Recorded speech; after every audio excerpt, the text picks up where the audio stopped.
Estamos nuevamente en una de las rendición de cuentas del semestre que termina esta semana en el Congreso de la República con el senador John Sudarsky del partido Alianza Verde.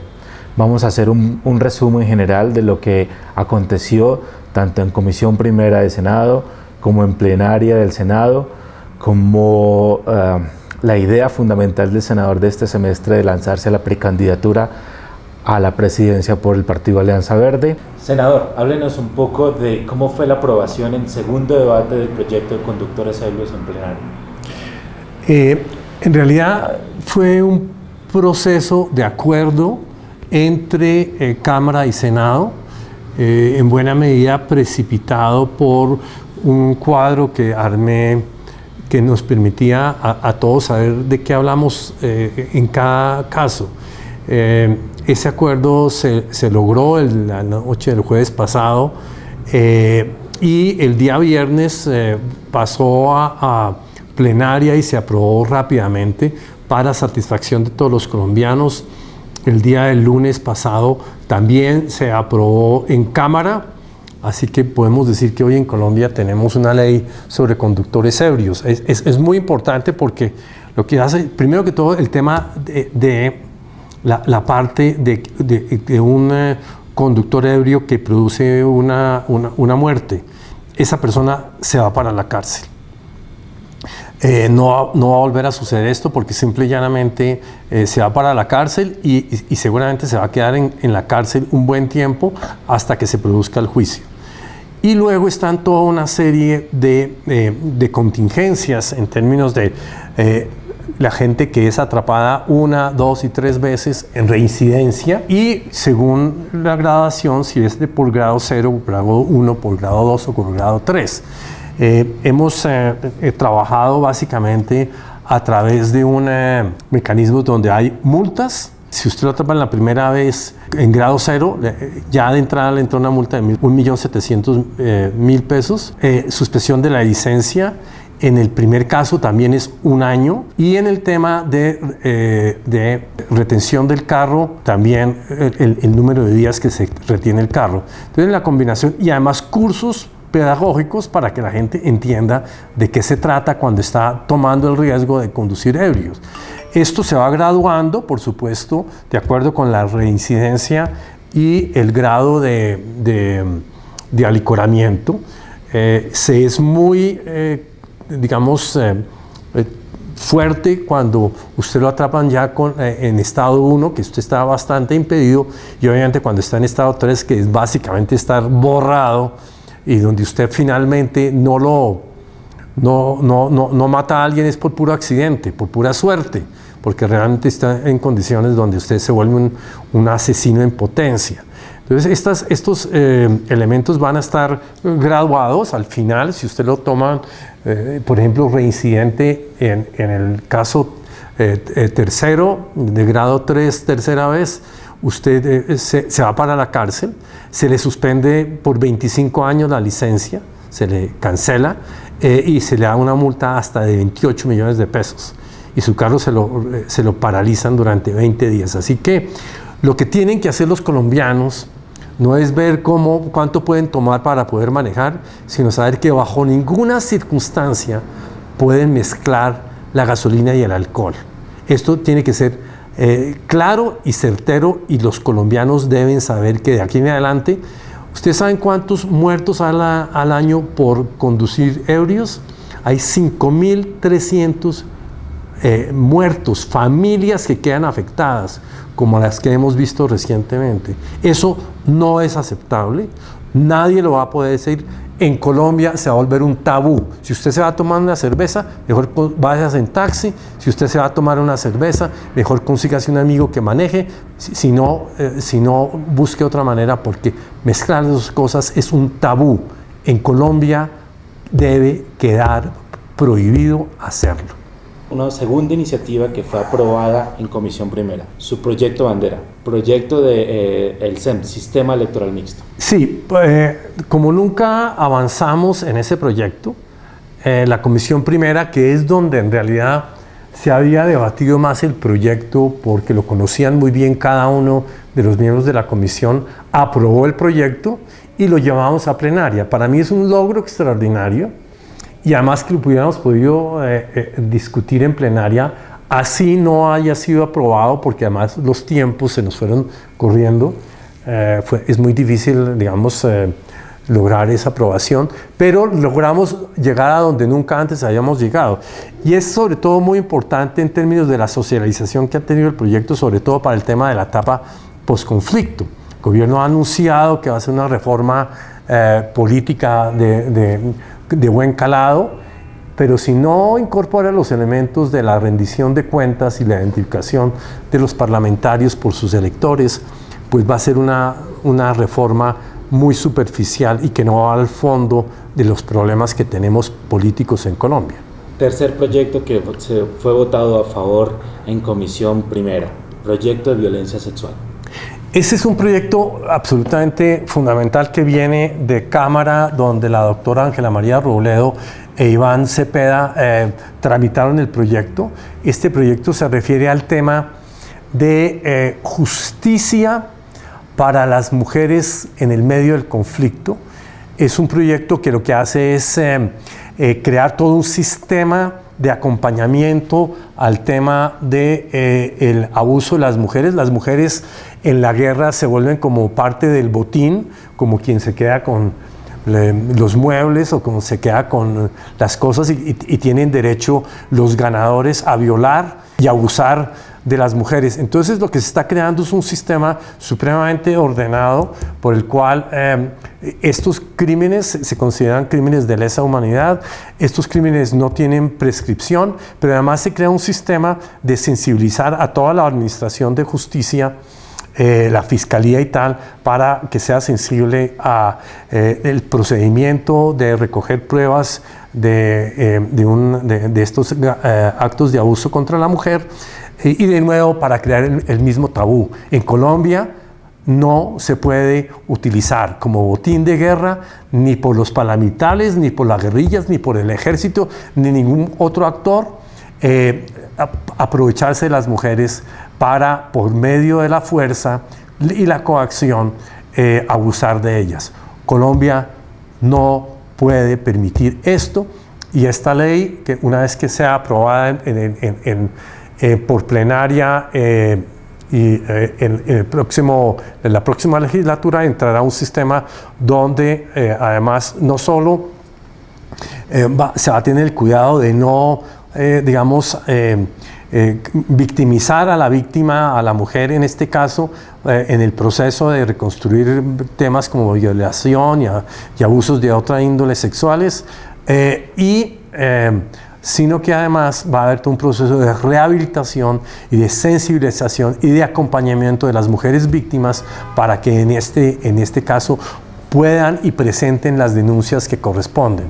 Este es un proyecto que ya ha pasado por todas las instancias, inclusive el Consejo Nacional de Política Judicial y Penitenciario, y está simplemente ya para una última votación en plenaria de Senado, que esperamos en los primeros días de marzo estar aprobándola.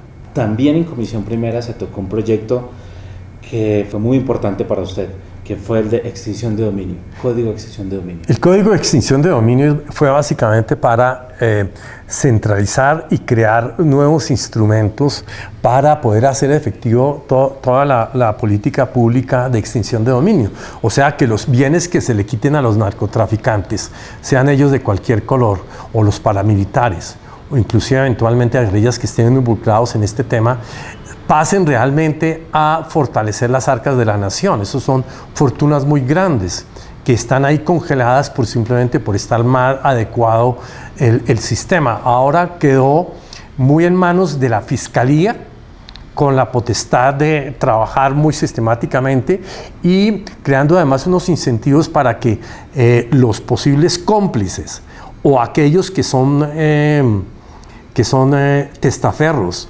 entreguen y denuncien estos bienes para lograr que efectivamente pasen a las arcas del país y sean efectivos. Y ese es el mejor mecanismo de luchar contra el narcotráfico y todo lo asociado con él.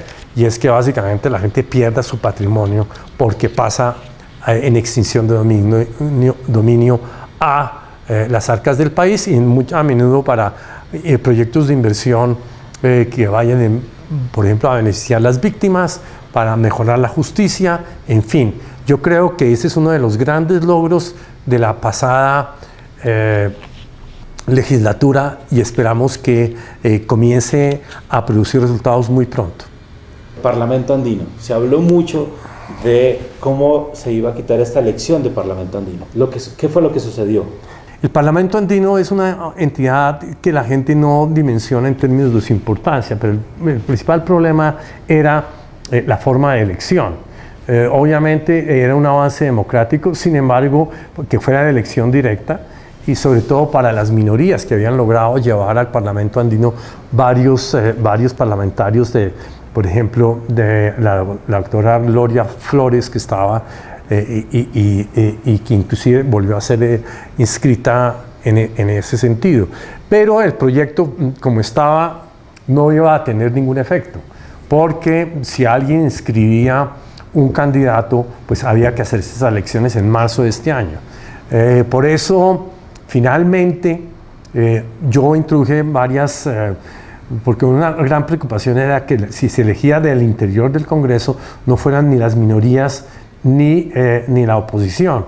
Entonces, eso se logró incorporar en el proyecto final, ya con la decisión que se tenía de no elegir en voto popular a los parlamentarios andinos, y además a un acuerdo político que se hizo y que nosotros avalamos. Está en proceso ya en una definición definitiva para retirar los candidatos del partido Alianza Verde que se inscribieron, y que ya parece que es una decisión contundente, de tal manera que sí se va a lograr que el país se ahorre la plata, pero lo fundamental es que puedan ser elegidos gentes de la minoría, de las minorías o de la oposición, y además que podamos movernos rápido al mercado común, a un parlamento de UNASUR, que sea a nivel de toda Latinoamérica, y era nuestra preocupación con que en íbamos a eliminar un mecanismo con el compromiso y no movernos a la suficiente velocidad a UNASUR. Ya hay una serie de elementos adicionales sobre el tema de UNASUR, ya en el Parlamento latinoamericano, digámoslo así, o suramericano, que hay que tomar en cuenta, y es que si queremos que eventualmente tengan la potencia del mercado común europeo y de la comunidad europea, hay que darles unas responsabilidades donde las decisiones que tomen tengan más de simplemente unas recomendaciones, tengan dientes y puedan morder, y realmente comenzar a crear un parlamento efectivo que sea la raíz de un mercado común y de una comunidad suramericana por el momento. Comenzar a crear un parlamento efectivo que sea la raíz de un mercado común y de una comunidad suramericana por el momento. Senador, ahora hablemos sobre reforma a la salud. Sí, yo estuve a favor del proyecto de reforma a la salud, que yo creo que ha sido satanizado. Ha sido satanizado porque, digamos, se supone que ese proyecto, hay 2 o 3 elementos que sí son muy negativos. El elemento de cómo se eligen los gerentes de los hospitales, que me parece que es, y el tema de integración vertical, que también son muy problemáticos. Pero mucho de los problemas que se le atañen a esa nueva propuesta tienen más que ver con los problemas de hoy en día.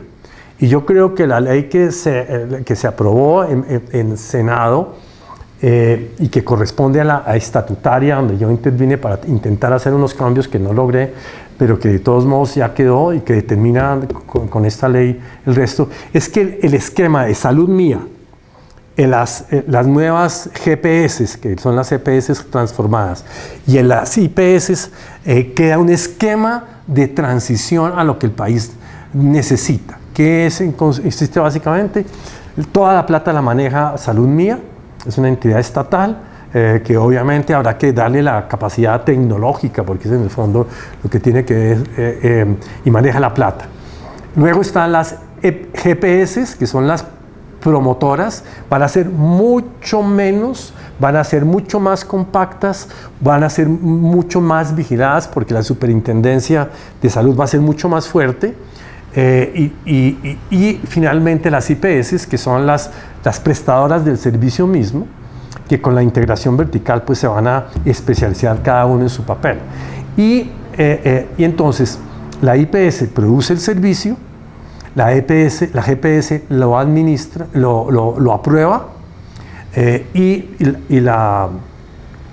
Salud Mía lo paga. Entonces no pasa lo que pasó con Salud Coop. Tú sabes que invitamos a la Contralora, la doctora Morelli, a presentar los resultados de lo que sucedió en Salud Coop. Eso fue una defraudación al Estado colombiano y a los colombianos de cerca de 1.4 billones de pesos. Hicimos ese debate para comprobar y ahí se hizo evidente una cantidad de temas que no solo tienen que ver con salud, sino que tienen que ver con otras entidades durante el gobierno de Álvaro Uribe, que simplemente, debilitaron enormemente la capacidad de supervisión del Estado. Ahora, otro tema muy importante de esa reforma: no va a haber post y no post, va a haber un post igual para todo el mundo. Va a haber una institución técnica para decidir qué tipo de tratamientos se aprueban, porque hay muchos tratamientos que, siendo muy costosos, no tienen ningún efecto. Va a haber un proceso de regulación de los precios de las drogas. Entonces, yo creo que lo que el gobierno necesita y la sociedad colombiana necesita es alguien que administre una transición de un sistema absolutamente colapsado como el que recibió el gobierno de Juan Manuel Santos a uno que tenga viabilidad económica hacia el futuro. No podemos irnos al extremo de que el Estado lo tiene que hacer todo. Tenemos la historia del seguro social, no podemos volver a repetir esto. Muy a menudo los hospitales también son sujetos de las ansias corruptoras de políticos y alcaldes y gobernadores. Lo sabemos en Bogotá, lo que sucedió con los hospitales de Bogotá. En fin, digamos, ese es un tema, y me parece que ese proyecto, que ha sido satanizado, es un vehículo adecuado. Así que yo lo defiendo y lo defenderé sabiendo que tiene limitaciones. Senador, uno de los proyectos que más causó escozor, causó polémica, causó debate en los medios de comunicación, en el gobierno y en el sector militar fue el proyecto de Fuero Militar. Sí, mire, digamos, uno de los proyectos tienen toda clase de elementos. Para mí el más importante era la separación entre lo que es la justicia penal militar y la jerarquía militar. Ese proyecto tenía ese elemento que para mí era lo fundamental. Luego estaba el tema de qué delitos se ocupaba la justicia penal militar y cuál la justicia ordinaria, porque hay los delitos de lesa humanidad, de toda una cantidad de delitos gravísimos que no podía ser cobijado por la justicia penal militar. Entonces, y en ese sentido hubo esa división. Yo, cuando estaba discutiendo el tema de la estatutaria, o inclusive esta misma ley al comienzo, inclusive a nivel de la reforma constitucional, yo insistía que ese comité, que es el que tiene que decidir ocasionalmente, como quedó, si esto va para la justicia militar o si va para la justicia ordinaria, yo propuse que se iba a ocupar en todos los casos para, tramitar en uno o en otro tramo, pero fui derrotado por las fuerzas de la Unidad Nacional, pero de todos modos me parece que finalmente es un tema supremamente complejo y delicado, porque es lo que pasa en el momento, y el tema de la custodia de la prueba, que es, muy fundamental en estos casos. Creo que lo que quedó aprobado, era una aproximación que iba a lograr suplir muchos de los problemas y vamos a quedar en mejor condición que, digamos, un país que se ufana de tener una justicia penal militar fuerte, que es Estados Unidos. Aquí vamos a quedar mucho más fuerte, como vamos a quedar más fuerte en eso, en el tema de las mujeres víctimas en medio del conflicto, vamos a quedar más fuertes. Pero lamentablemente la Corte Constitucional se fue por las ramas, se fue por los detalles en algo que ha sido cuestionado inclusive por los mismos miembros de la Corte Constitucional, porque básicamente se fueron por un tema de procedimiento, y eso fue absolutamente, digamos, absurdo, no es cierto. Les dio miedo tomar decisión de fondo y se fueron por un tema de procedimental que además es totalmente falso según la ley quinta, que es la que regula todos estos procedimientos. Realmente yo lamento enormemente que la Corte Constitucional, en vez de fallar de fondo, se quede por el tema procedimental, sobre todo en este caso que no se justifica. Senador, un proyecto que no se nos quede fuera del tintero, la iniciativa carcelaria.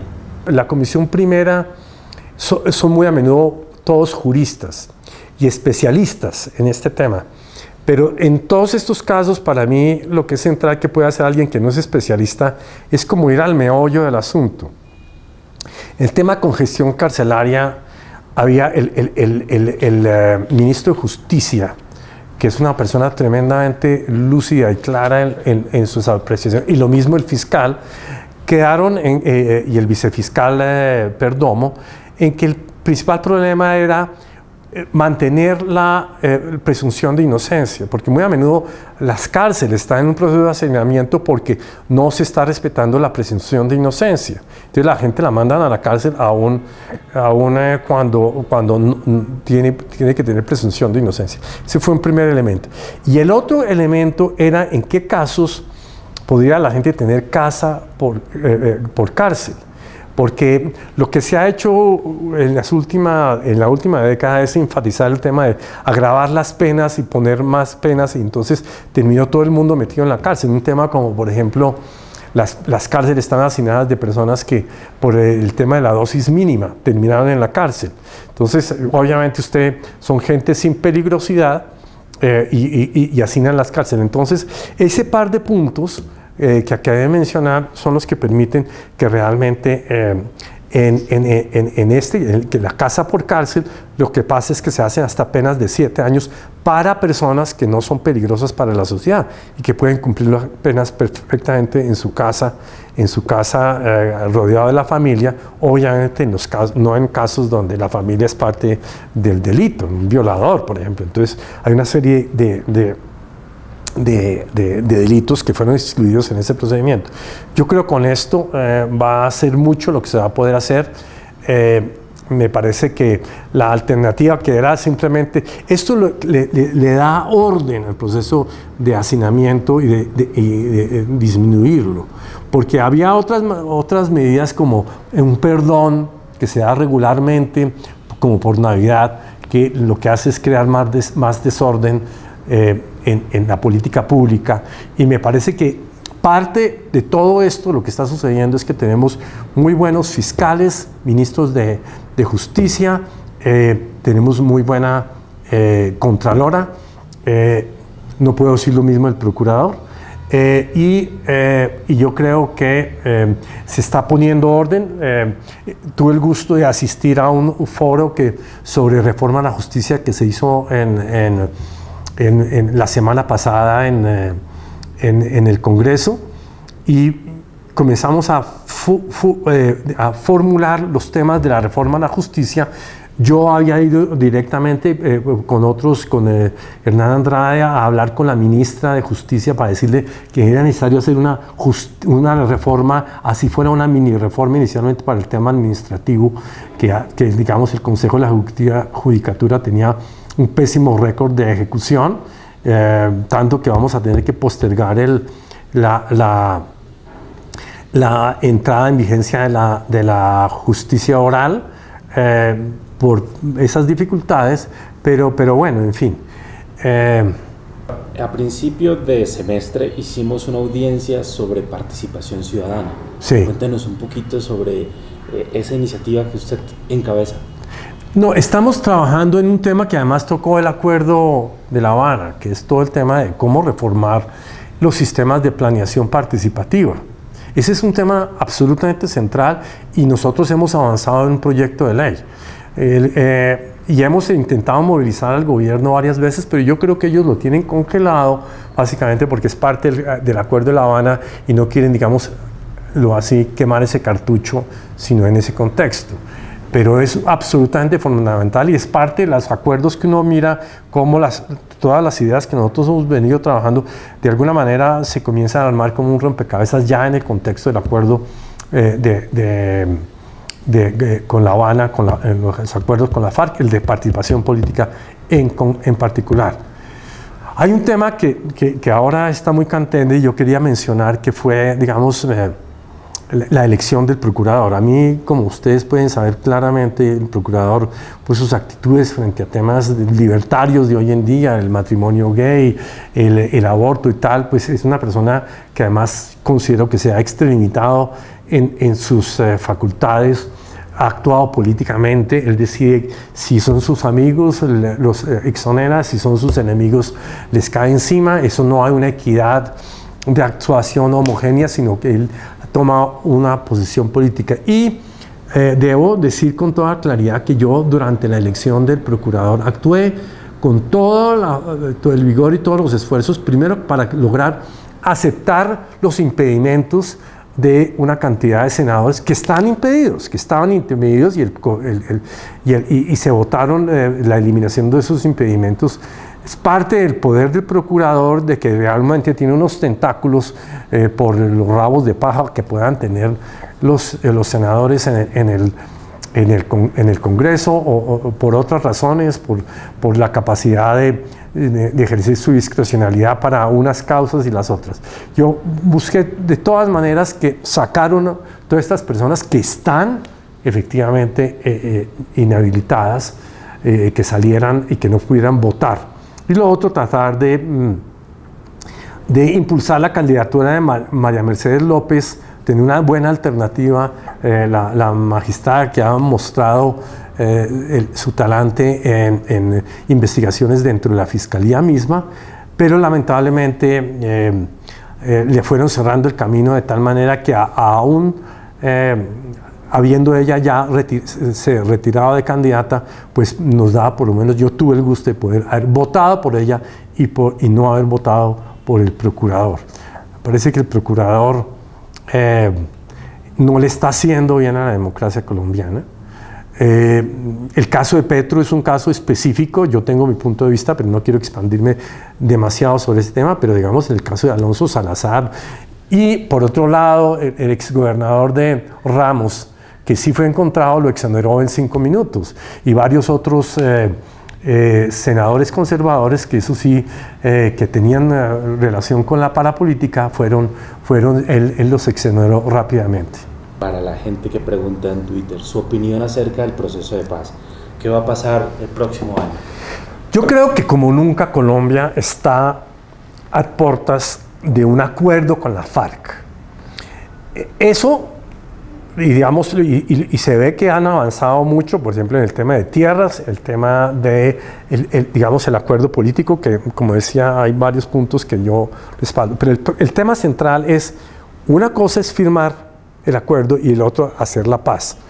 Y es ahí donde me preocupa enormemente lo que pueda pasar con un sistema electoral como que el que tenemos hoy en día. El problema del sistema electoral es que los parlamentarios no rinden cuentas. Ni los ciudadanos saben a quién llamar a cuentas. Es un muy buen elemento que se hubieran creado estas circunscripciones especiales de paz, porque reconocen que el departamento no es la unidad donde se pueda construir la confianza, el capital social y los procesos de control ciudadano para que el sistema político no simplemente permee de irresponsabilidad lo que sucede allí. Entonces, me parece que ahí está el tema. Si esto no se incorpora un sistema mucho más elaborado como el sistema electoral mixto, entonces vamos a tener un problema con este sistema electoral, con el gobierno entregándole el Banco Agrario, el Findeterno, el INCODER y el ICA, a senadores conservadores responsables del atraso y deterioro del sector rural, pues digamos uno dice, pero entonces ahí a través de esos control de esas instituciones van a hacer el desarrollo rural que el país requiere, van a hacer la educación rural que el país requiere, van a hacer todo el proceso de desarrollo campesino que se requiere. Pues no. Y entonces lo que quiero decir es que si usted no cambia esto, podemos firmar el acuerdo de la FARC con la FARC, pero no vamos a lograr crear la paz, la justicia, la reparación en el posconflicto. Ahora, senador, vamos a hablar sobre la precandidatura por el Partido Alianza Verde. Mira, en la Convención Nacional lo que yo vi es que, primero que todo, se aprobó un proceso de consulta popular para elegir el candidato de la Alianza Verde, y parecía que iba a ser Navarro y Peñalosa, que obviamente son de izquierda y de derecha. Yo no soy ni izquierda ni derecha, soy otra cosa, soy una propuesta de responsabilidad fiscal y una propuesta de sociedad civil, control ciudadano, todo lo demás, no las convenciones de izquierda, que todo lo tiene que hacer el Estado y que no hay posibilidad de crisis fiscal, y por otro lado la derecha de Enrique Peñalosa, que digamos destruyó el partido, así él se quiera pasar de inocente. Entonces dije, yo voy a representar el verde, y eso es lo que estoy buscando, el verde, los principios que forjamos en el año 2010 para la elección de Antanas Mockus y para la consulta popular en ese momento. No todo vale, construir sobre lo construido, la vida es sagrada, todos los pensamientos de Antanas Mockus en ese sentido.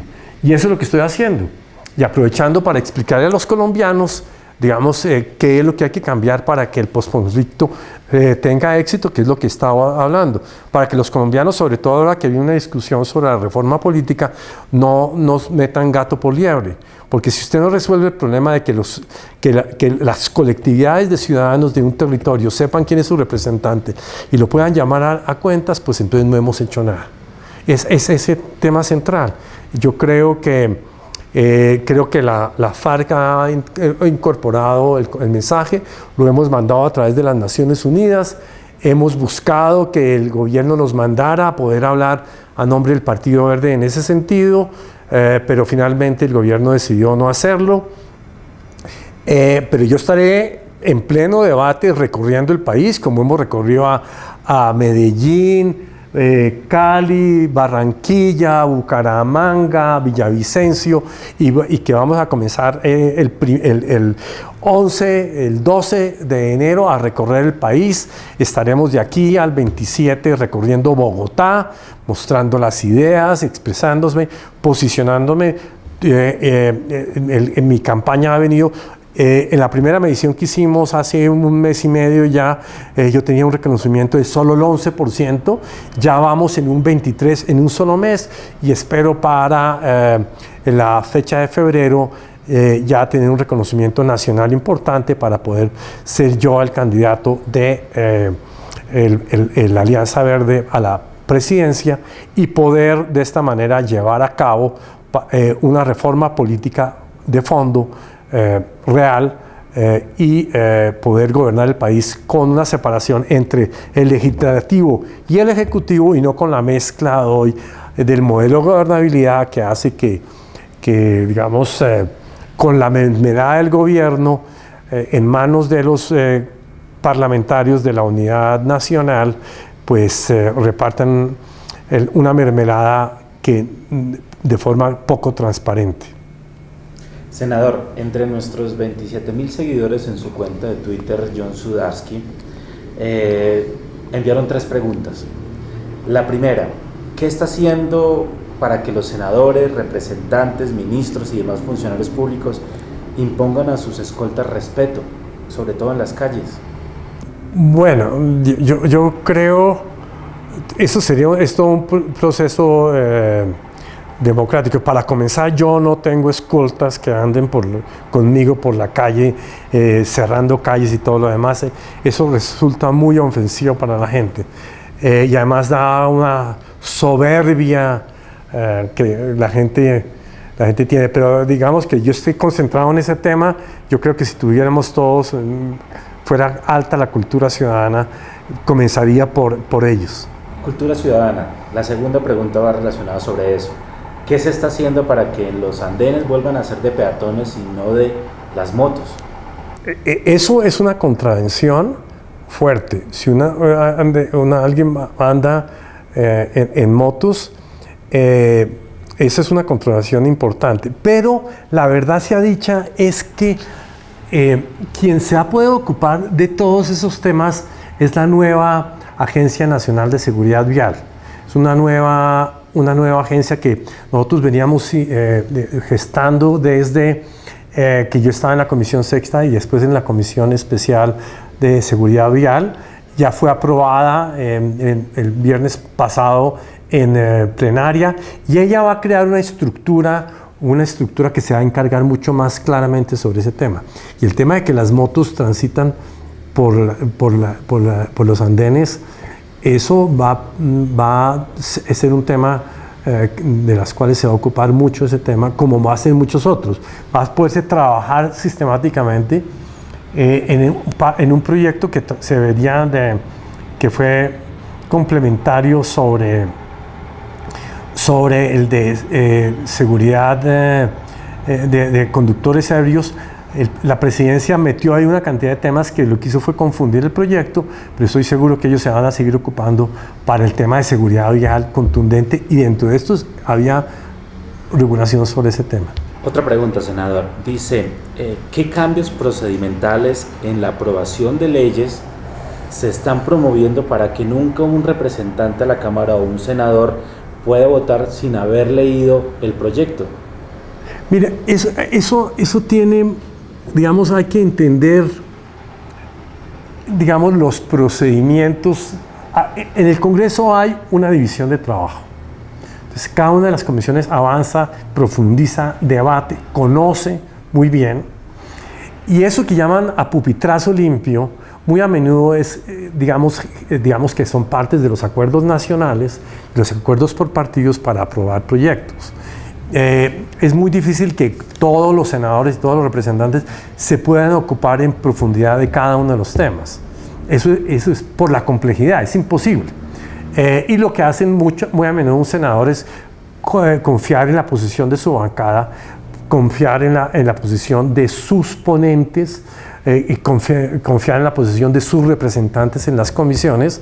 Con ellos lo discuten, lo hablan, muy a menudo no lo pueden entrar en detalle, porque la verdad es que la complejidad de la legislatura, sobre todo en esta fase final, es excesiva. Entonces lo único que puede lograr uno es que la UTL le da un repaso, no sé qué, sé cuánto, y si uno lo hace responsable, pues dice, a esto le jalo, a esto no le jalo, a esto puede que el partido le jale, yo no le jalo. En fin, digamos, hay una cantidad de temas. Y hay senadores y congresistas que lo hacen con menos responsabilidad. Eso no depende de las reglas. Yo creo que las reglas están suficientemente bien. Hay un tema que siempre sucede al final, que es el pupitrazo, pero el pupitrazo no es simple y llanamente un tema de ignorancia o de irresponsabilidad, sino de velocidad de trámite al final de un periodo donde hay que evacuar una cantidad de cosas que ya han sido discutidas y debatidas por o parte del partido o parte de las comisiones en el partido en las comisiones, en fin, todos estos temas. Así que sí hay algunas votaciones que quien vota no lo hace, pero lo hace como bancada, y en cierta medida confiando en que la bancada, quienes trabajaron sobre eso, hayan tomado una decisión. Y además, un elemento que hace un impacto muy fuerte es la unidad nacional, que muy a menudo pues se mantiene, no siempre, a través de procedimientos santos. Senador y precandidato a la consulta del Partido Alianza Verde, un saludo por último a todos los que van a ver esta rendición de cuentas. Yo creo que el año entrante va a ser un año muy fundamental y definitivo para Colombia. Yo creo que el año entrante se firma el acuerdo de paz en La Habana, va a haber reformas en la justicia, va a haber seguramente la reforma política de la que están hablando, va a haber una agenda, digamos, muy constructiva y muy importante. Va a haber el tema de la justicia transicional. El tema de la justicia transicional es muy importante entender que la justicia transicional que se va a hacer en Colombia va a ser de la paz, de la guerra a la paz, no de la dictadura a la democracia. Y además que el eje central de esta ley de justicia transicional es por las víctimas, que es un elemento de diferenciación de la justicia transicional que se da en otras partes, va a ser muy importante. Lo único que le pido a los colombianos es estar muy atentos y ser muy constructivos, y sobre todo ser muy constructivos en la actitud de perdonar, la actitud de perdonar para lograr que, digamos, solamente con la verdad, la reparación y el perdón, la verdad, la reparación y el perdón, creo que es un año donde vamos a recordar, como debemos todos recordar, a Nelson Mandela, que logró hacer lo que hizo en Sudáfrica. Va a ser una luz que nos debe iluminar todo el año para que todos en nuestro corazón tengamos la orientación más constructiva posible a la paz que Colombia se merece.